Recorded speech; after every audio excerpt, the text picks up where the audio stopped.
So this right here is a question from Dashing Season 9676.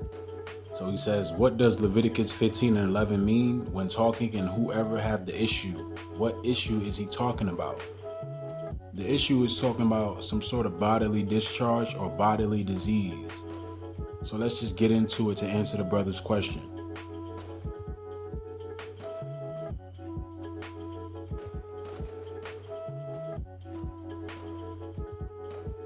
So we in Leviticus chapter 15, starting at verse 1, where it says, And the Lord spake unto Moses and to Aaron, saying, Speak unto the children of Israel, and say unto them, When any man have a running issue out of his flesh, because of his issue he is unclean. So in the process of a bodily discharge, such as ejaculating semen, semen emission, or, even peeing, if you don't wash your hands, if you don't take a shower, in terms of you want to masturbate or whatever, you're unclean. And there's many different forms outside of that, but just in terms of the general, when it comes to that, it's important for us to understand the basics.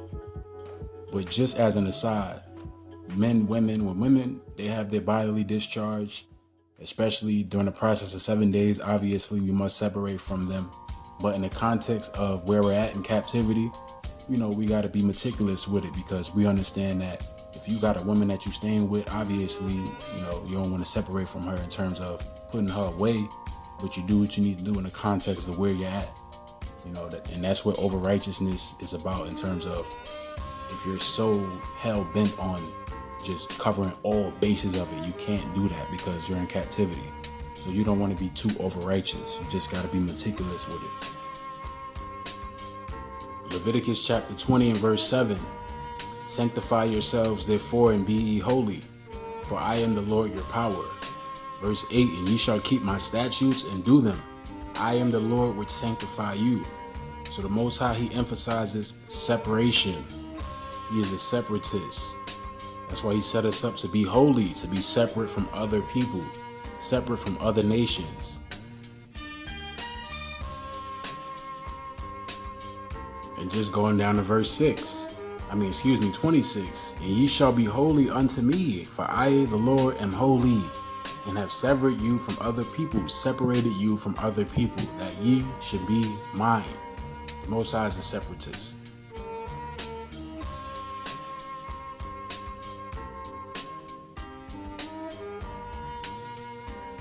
So continuing on in verse 3, and this shall be his uncleanness in this issue. So the issue element is talking about some sort of bodily discharge, or on the surface when it comes to whether you have a boil, leprosy, so on and so forth. Cyst, just going into any sort of element where you have some sort of bodily issue, some sort of disease.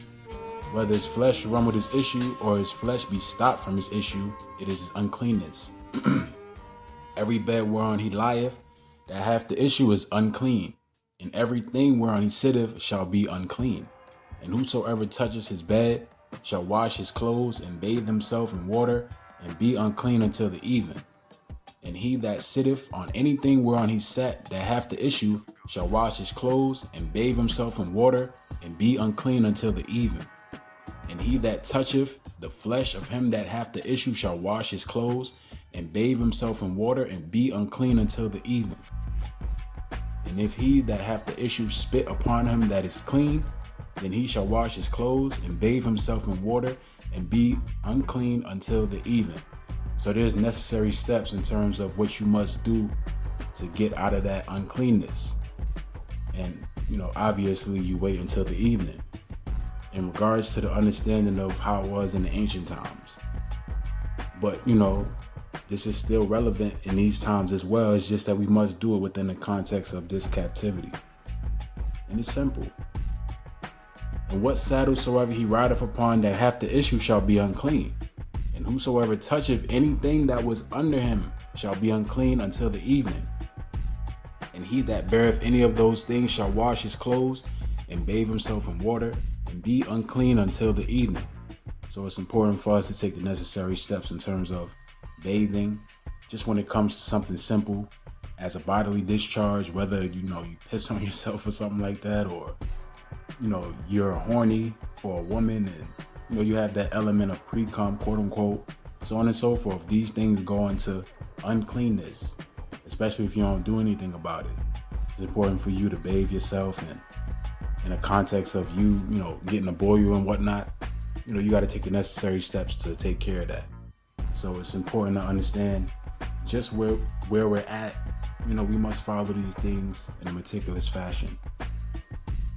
And whomsoever he toucheth that hath the issue, and hath not rinsed his hands in water, he shall wash his clothes and bathe himself in water, and be unclean until the evening. So the issue element, just to answer the brother's question, is talking about any sort of bodily issue, bodily discharge, bodily disease. And the vessel of the earth that he toucheth, which hath the issue, shall be broken, and every vessel of wood shall be rinsed in water.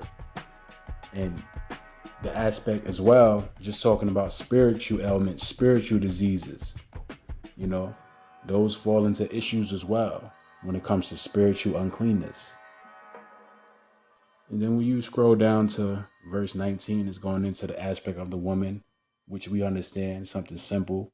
And if a woman hath an issue, and her issue in her flesh be blood, just talking about the menstrual cycle, she shall be put apart 7 days, and whosoever touches her shall be unclean until the evening. So when it comes to the aspect of the ancient times, when a woman menstruated, she had to be separated 7 days, because that's normally how long it took for her cycle to last until, the evening. At the end of that 7-day process, she's good, she's clean.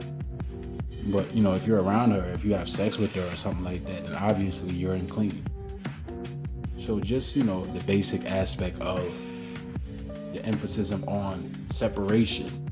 We're a clean nation, or we're supposed to be. These things just act as mechanisms for separation, because we're supposed to be holy.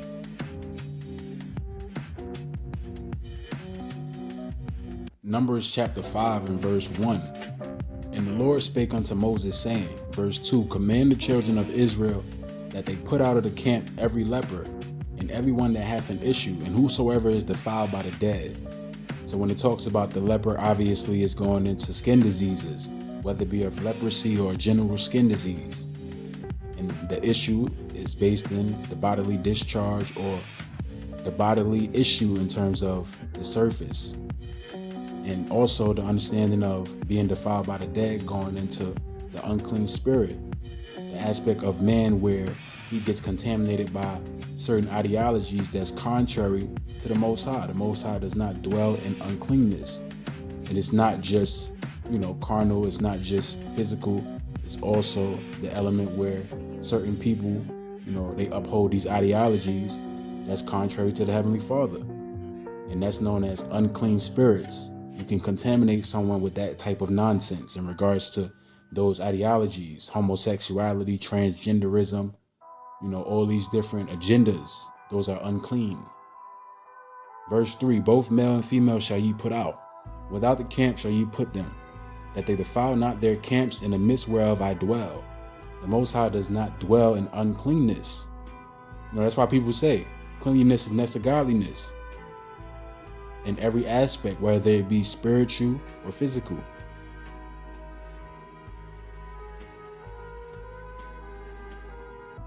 And in order for you to rid yourself of that spiritual uncleanness, it's important for you to fast.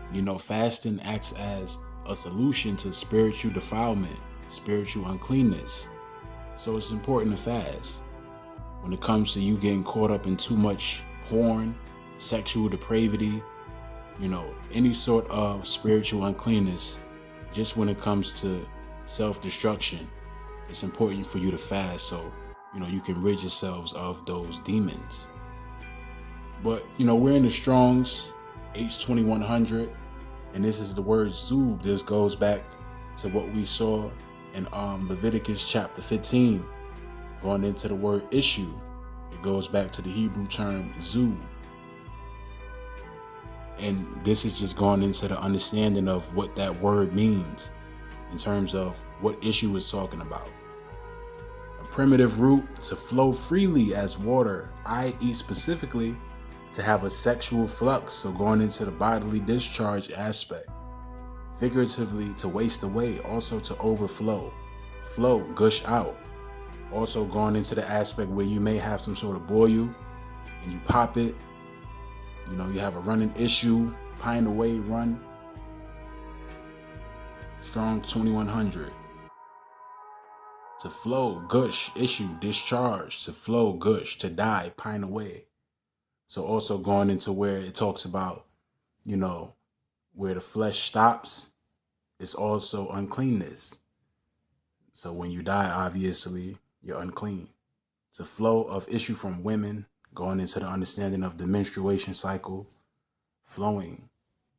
So these, you know, this goes into the understanding of the issue when it comes to bodily discharge, so on and so forth, uncleanness on the physical level.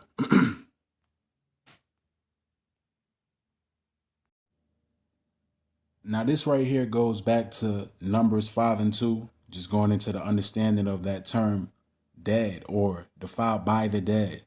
Strong's H5315, Nefesh, going back to the understanding in regards to the root.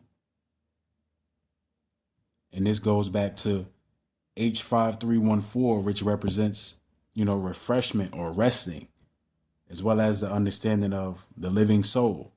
Remember, the Most High, he breathed the breath of life into Adam, and Adam became a living soul. So Nefesh from the root word H5314, or the strong, H5314, going into refreshment, or the Most High resting, the understanding of rest or refreshment, or breathing. Properly a breathing creature, i.e. animal, abstractly vitality, used very widely in a literal, accommodated, or figurative sense, bodily or mental. The mental aspect also being synonymous with soul. Any appetite, beast, body, breath, creature, dead, deadly, desire, discontented, fish, ghost, greedy, he, heart. Also synonymous with mind, half, jeopardy of, life, in jeopardy, lust, man, me, mine, mortally, one, own, person, pleasure, her, him, my, thy, self, them, yourselves, slave, soul, tablet, they, thing, she, will, would have it. So also just going into the Strongs when it comes to the understanding of where it's used and when it's used and what it's going into. Strong's H5315 and 5. In the following manner, soul or mind. So this is what it's talking about in terms of the understanding in regards to defilement of the dead or defilement by the dead. The mental aspect, which is synonymous with, the spiritual aspect. And the spirit is synonymous with the soul. So you have a soul that can be defiled, and also that defiled soul can contaminate a soul. So it's also going into the aspect of the spiritual.